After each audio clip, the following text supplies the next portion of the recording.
A Escola Infantil de Campolongo foi o escenario da primeira visita oficial a Pontevedra de Alfonso Rueda como presidente da Xunta. O mandatario recordou unha das medidas que entrará en vigor o vindeiro curso, a gratuidade de toda a educación infantil. Isto vai beneficiar a 30.000 nenos e nenas e, polo tanto, a outras tantas familias de todo tipo.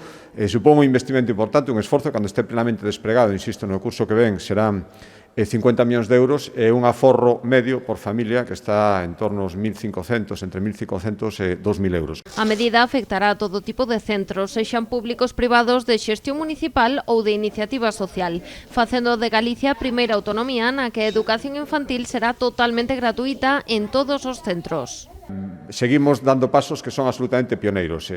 A xente nos pide, máis agora, con estas cifras de inflación tan preocupantes que estamos coñecendo, que lle botemos unha man desde as administracións e que as administracións tiren dos seus orzamentos para que as familias non teñan que seguir tirando dos seus petos. Creo que unha administración saneada como é a Xunta de Galicia é o que pode facer e dar este paso que nos sitúa como a única comunidade autónoma a día de hoxe que a partir do curso que ven terá toda a escola infantil, toda absolutamente gratuita. Rueda apuntou que hoxe se publicaron as listaxes de admisión das 174 escolas infantís de Galicia. Pro curso que ven foron admitidos uns 8.000 nenos, o 87% de todas as peticións. As matrículas terán que formalizarse entre 1 e o 10 de xuño.